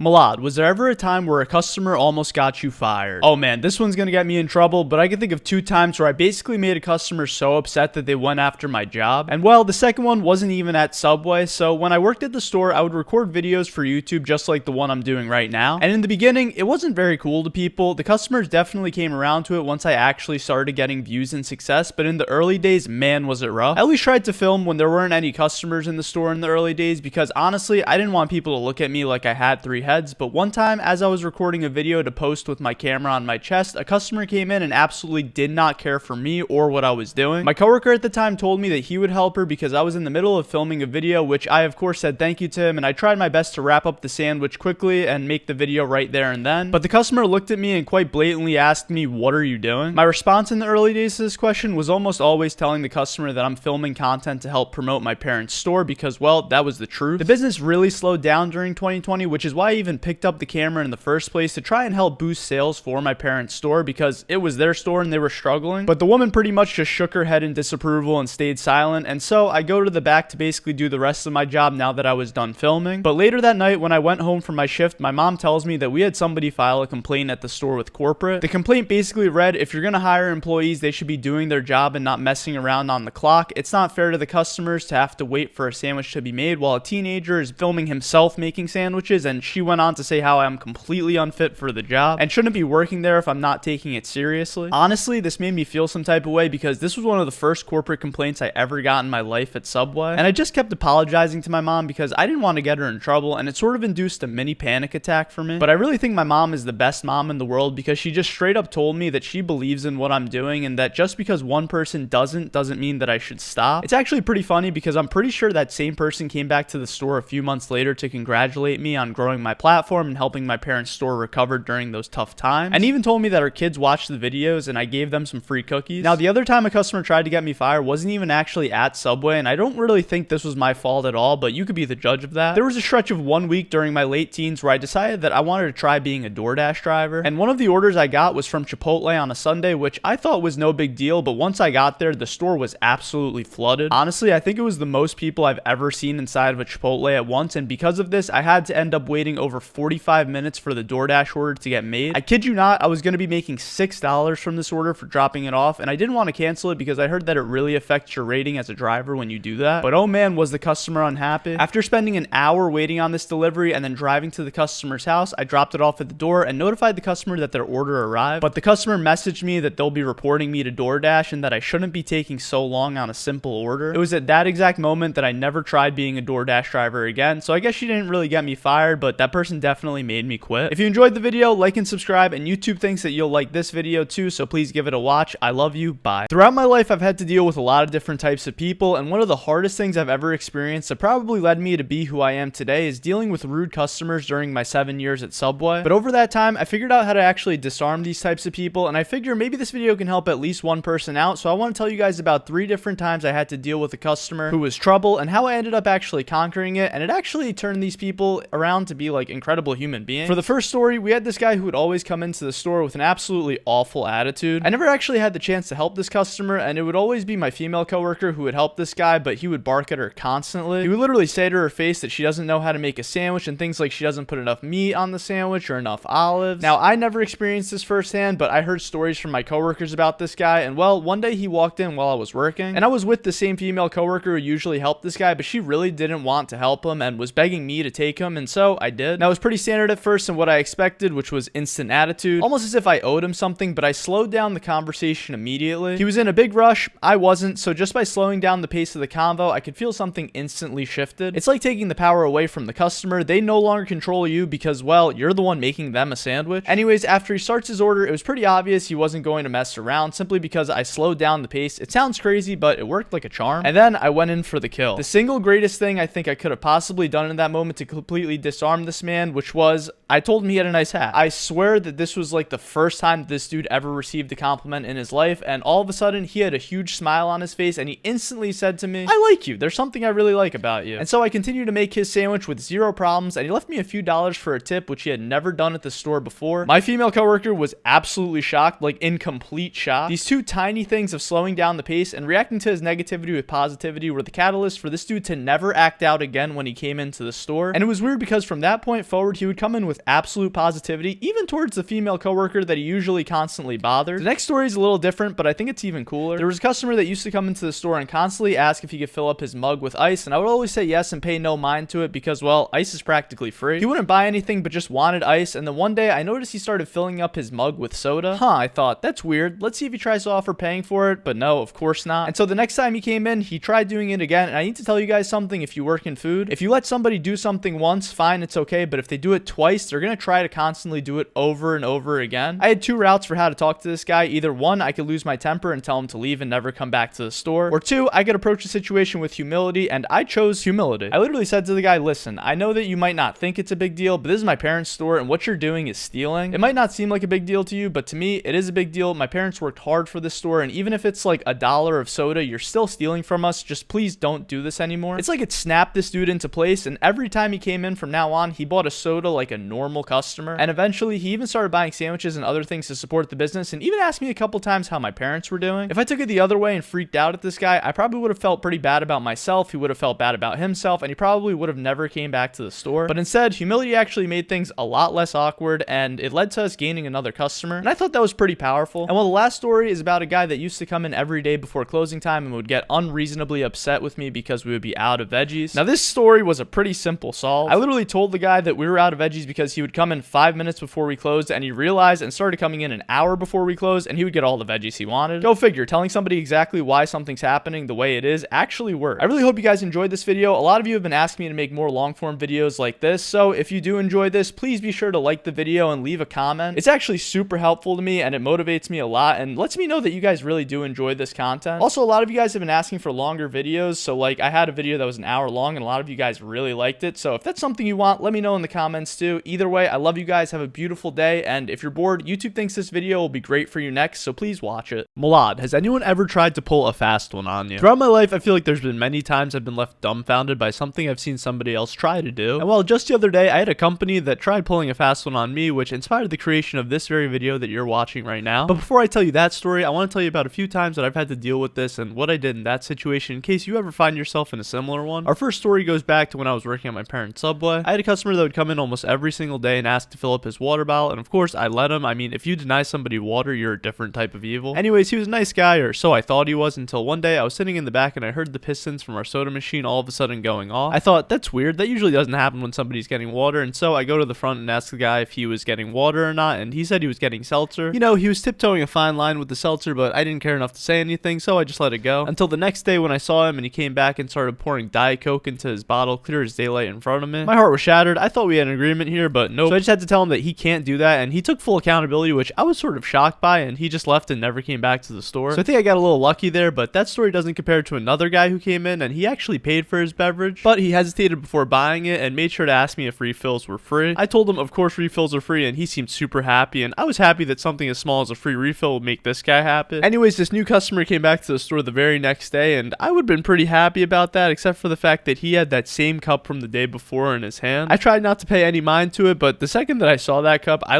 knew instantly what was about to happen. I mean, come on, the jokes literally write themselves at this point. He ordered the same exact sandwich that he got the day before, and I asked him, any drink today? And he's like, nah. And he raises his cup up proudly and shows me it with one hand, saying, I got my free cup from the other day and I got free refills, remember? In that moment, I literally thought I was being pranked. There's just no way that this man thought that he could just use this cup whenever he wants at this Subway just because he bought the cup once. But apparently, this was a huge thing decades ago at food places, and I never knew about this. You'd be able to just buy a drink once and come back and fill it again, but the cup was a lot more expensive, and they weren't paper like this one. So I had to shatter the guy's heart, and I broke the news to him. Honestly, I feel like he kind of knew somewhere deep down, but he just didn't want to admit it. Thank God I didn't let him just go for it though. Could you imagine if he just kept bringing that cup in every time? That cup would literally start falling apart. Anyways, the time now to tell you the reason that I made this video. Now, I could be very wrong about this, but I feel like a certain company tried pulling a fast one on me just the other day. So I was with my friends and we took an Uber to some place that we needed to go, and it was a little far away, I'm not gonna lie to you. So on the way back, we're all deciding whether or not we're gonna get an Uber or maybe we'll take the train or something, but I insist that we take an Uber. And well, on my phone, the price of the Uber was 2.5 times what it was originally when we went there. I was in shock. I was like, how could this possibly be? I mean, I understand if it's 20%, but 2 times? 2.5 times? That's just crazy. And so I asked my friends to look at their phone and see if they had the same thing. Lo and behold, they had the same prices when we went there. Uber might have tried pulling a fast one on me. That wasn't fun at all. One of my favorite comments I ever read on my videos is when somebody tells me that my content is peak unemployment and I need to go get a job. Brother, have you seen my content? I work literally everywhere. Okay, honestly, this is a fair comment because over the past 2 years, I feel like I've slowly became the unemployed friend that sends Instagram reels all day to my other friends that gets to just work from home and not really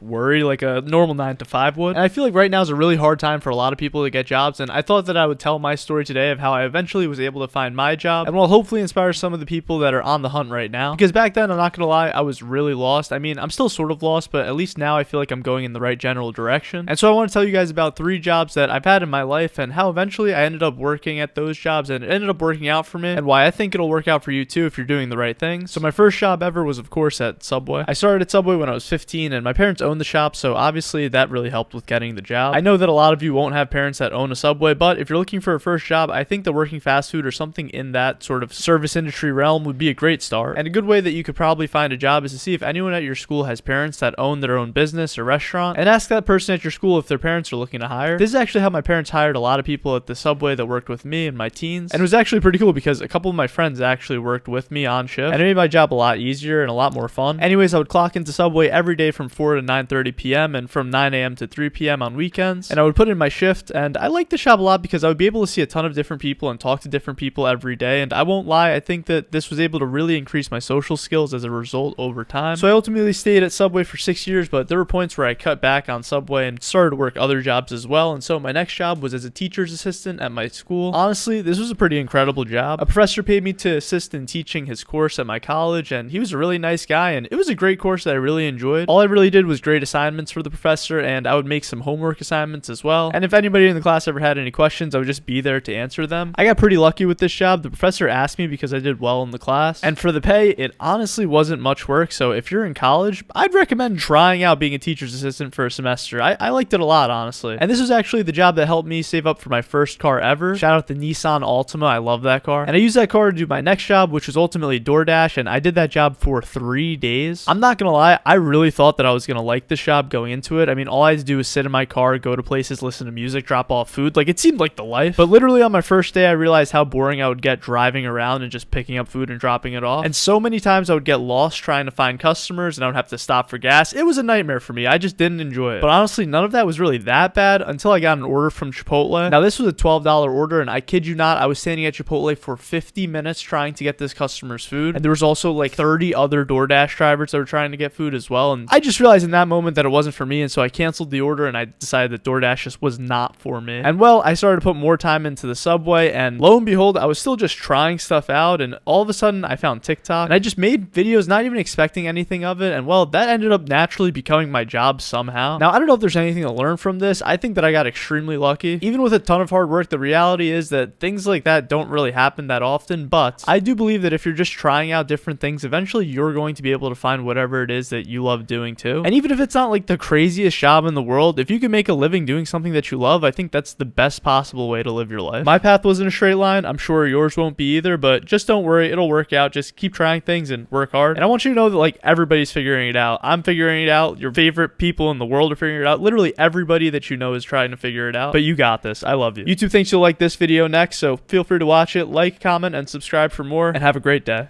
Ladies and gentlemen, today I am going to give you the best video, hopefully on YouTube, on how you can go about dealing with Karens, and I'm going to tell you how to do this through my own pain, through 3 stories that I've personally experienced with my own Karens. It's never fun, and hopefully through the stories that I tell you and the things that I did to like avoid these Karens, it'll help you in your journey if you ever find yourself encountering a Karen yourself. And obviously, I hope you never have to go through that struggle, but anyways, while I worked at the Subway, I had to deal with them probably honestly, I would say like maybe like once every week. But one lady in particular came into the store and she was a huge fan of our tuna. Now this woman was a regular and she always, every single time I think she came into the store, she would tell me how much she loved the tuna. But I'm not gonna lie to you guys, she was like an old woman that would be a little snappy and like not talk to me very kindly, but like she seemed sweet, she meant well. I'm sure she was just, you know, tired from being old. Is that insane to say? But one day, her favorite thing in the world, the tuna, well, it wasn't up to her standard. She was really upset about the fact that there wasn't enough mayo in the tuna, and she let me have it. She was like, "You think I'm gonna pay this much money for this tuna? You're out of your mind." And I was like already halfway through making the sandwich, and she like could notice, I guess, that the tuna wasn't up to standard. And this is like a regular, like I didn't want my parents to lose a regular customer, so I go, "Ma'am," and I didn't want to like lose this customer, have her walk out, and like I don't know, I mean obviously she wasn't being kind, but I mean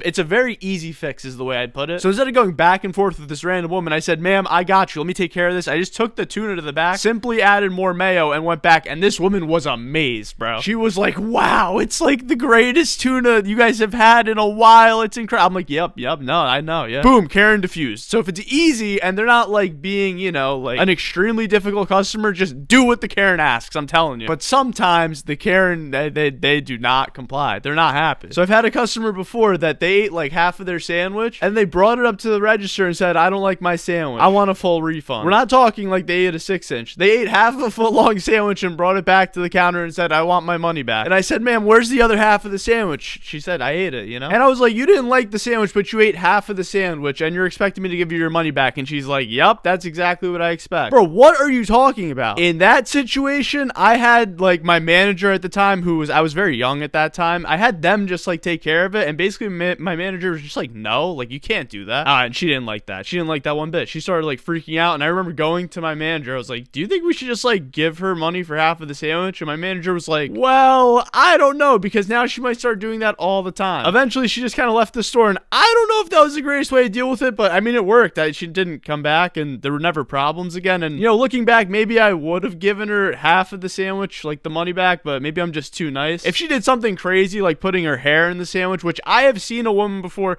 put her own hair into a I think I've seen a man do it too. I think it's happened twice, where I've seen somebody put their own hair into the sandwich, and then they like came up to ask for a refund from one of my coworkers. Insanity. It's insane what you see in fast food. And then there's the nuclear option. Now, I've never had to deal with this myself. I have had friends that have worked shifts that have dealt with this though, where somebody is not calming down and they start yelling at the fast food worker. I witnessed this once while I was on shift, but it wasn't towards me, it was towards a coworker. My brothers have all said they've witnessed this before. I mean, I've witnessed somebody angry at me, obviously, but not to the point where they're like actually screaming and like it's scary. But when I talked to my brother through his experience of somebody screaming at him over a sandwich, he said, tell them to leave. Like, you're working a job, like it's not worth it. You just like tell the person to leave, and if they don't leave, hopefully you have a coworker there and they can back you up, and like if they refuse to, yo, call the cops. I wouldn't even call that like a Karen. I would call that just like a menace to society, but like that's a real thing that happens. Now, I'm not trying to scare you off from like going and working your first fast food job. That's very rare, but you know, it's good to just know that like you shouldn't be afraid to just like kick someone out of the store if they're causing like a ruckus and like they're not even like listening to anything you're telling them. So yeah, hopefully this helps. Hopefully you don't encounter any Karens, and if you do, you know, now you know how to deal with them. So like, comment, and subscribe. Okay, bye. I love you. Some days when I worked at my job, I felt like it was the most boring thing in the world and nothing would happen for hours on end while I was working my shift. And then other days, I felt like I was literally on a prank show where I could not believe what I was seeing. And well, one time when a customer came in, he tried to cheat me, and I literally couldn't believe this was real life. It was like any other customer that I'd ever had at the store, except this guy was pretty interested in the fact that we had fountain drinks. I mean, it was nothing crazy, but he saw like this 42-ounce fountain drink that Subway used to have, which is like 42 ounces. This is a lot of drink. Nobody needs 42 ounces of soda, but this guy was like so amazed by this fountain soda. And he asked me, is there unlimited refills on this? Like, if I drink all of this soda, can I come and fill it up again? And me in my mind, not really thinking too much ahead about it, I go, well, of course, yes. Like, you're eating this here, and then if you finish it, you can just go up to the fountain drink and get it. Yeah, like we always do free refills. But who on earth is going to fill up a 42-ounce fountain soda after drinking 42 ounces of soda? I mean, maybe it makes sense, like he's going to take the rest home with him, like fine. But no, this is not what he meant at first. I mean, I thought this is what he meant, but nope, absolutely not. I worked the very next day at the same exact hours, and lo and behold, this guy comes back in and he has that same exact cup in his hand. Now, I didn't really pay it any mind at first. I was just like, oh, it's just like a cup, like whatever. I mean, it's a Subway cup, and I sold him a Subway cup yesterday. Maybe this is a little weird, but I honestly didn't pay it any attention at first. But then at the register, I asked if he wanted to make it a combo, and he looks at me and he goes, well, no, I have my drink from yesterday, remember? And I'm like, wait, you can't fill that up now. And he said, well, you have, you know, the free refills from yesterday. You told me, you literally told me. And I was like, no, that's not what I meant. It took a good 5 minutes to explain to this guy that free refills does not mean free refills for life. And well, to say the guy was upset was an understatement. I mean, the guy fully expected that he was going to be able to come back in and get free refills on his 42-ounce drink for the rest of his life, I guess. Or maybe he just thought I was a dumb kid he could pull one over on. But there is a happy ending to this story. After some back and forth, I told the guy if he ever comes back in and he has this cup again, he is more than welcome to fill it up with water or seltzer water. Which, like, guys, let's be honest, you get water for free anyway. Seltzer water, it's kind of one of those things on edge. I don't know if you really give out seltzer water for free or not, but this was a great compromise because the guy, he said yes, and then he came back and he never brought that cup in again, and he became like a regular customer. Still, I can't believe he actually thought that he was going to be able to get free refills for life, but hey, man, it's worth shooting your shot. I gotta respect it. Milad, has anyone ever tried to pull a fast one on you? Throughout my life, I feel like there's been many times I've been left dumbfounded by something I've seen somebody else try to do. And well, just the other day, I had a company that tried pulling a fast one on me, which inspired the creation of this very video that you're watching right now. But before I tell you that story, I want to tell you about a few times that I've had to deal with this and what I did in that situation in case you ever find yourself in a similar one. Our first story goes back to when I was working at my parents' Subway. I had a customer that would come in almost every single day and ask to fill up his water bottle, and of course, I let him. I mean, if you deny somebody water, you're a different type of evil. Anyways, he was a nice guy, or so I thought he was, until one day I was sitting in the back and I heard the pistons from our soda machine all of a sudden going off. I thought, that's weird. That usually doesn't happen when somebody's getting water, and so I go to the front and ask the guy if he was getting water or not, and he said he was getting seltzer. You know, he was tiptoeing a fine line with the seltzer, but I didn't care enough to say anything, so I just let it go. Until the next day when I saw him and he came back and started pouring Diet Coke into his bottle, clear as daylight in front of me. My heart was shattered. I thought we had an agreement here, but nope. So I just had to tell him that he can't do that, and he took full accountability, which I was sort of shocked by, and he just left and never came back to the store. So I think I got a little lucky there, but that story doesn't compare to another guy who came in and he actually paid for his beverage, but he hesitated before buying it and made sure to ask me if refills were free. I told him of course refills are free, and he seemed super happy, and I was happy that something as small as a free refill would make this guy happy. Anyways, this new customer came back to the store the very next day, and I would have been pretty happy about that, except for the fact that he had that same cup from the day before in his hand. I tried not to pay any mind to it, but the second that I saw that cup, I like knew instantly what was about to happen. I mean, come on, the jokes literally write themselves at this point. He ordered the same exact sandwich that he got the day before, and I asked him, any drink today? And he's like, nah. And he raises his cup up proudly and shows me it with one hand, saying, I got my free cup from the other day, and I got free refills McDonald's, remember? In that moment, I literally thought I was being pranked. There's just no way that this man thought that he could just use this cup whenever he wants at this Subway just because he bought the cup once. But apparently, this was a huge thing decades ago at food places, and I never knew about this. You'd be able to just buy a drink once and come back and fill it again, but the cup was a lot more expensive, and they weren't paper like this one. So I had to shatter the guy's heart, and I broke the news to him. Honestly, I feel like he kind of knew somewhere deep down, but he just didn't want to admit it. Thank God I didn't let him just like go for it though. Could you imagine if he just kept bringing that cup in every time? That cup would literally start falling apart. Anyways, the time now to tell you the reason that I made this video. Now, I could be very wrong about this, but I feel like a certain company tried pulling a fast one on me just the other day. So I was with my friends and we took an Uber to some place that we needed to go, and it was a little far away, I'm not gonna lie to you. So on the way back, we're all deciding whether or not we're gonna get an Uber or maybe we'll take the train or something, but I insist that we take an Uber. And well, on my phone, the price of the Uber was like 2.5 times what it was originally when we went there. I was in shock. I was like, how could this possibly be? I mean, I understand if it's like 20%, but like 2.5 times? That's just crazy. And so I asked my friends to look at their phone and see if they had the same thing. Lo and behold, they had the same prices when we went there. Uber might have tried pulling a fast one on me. That wasn't fun at all.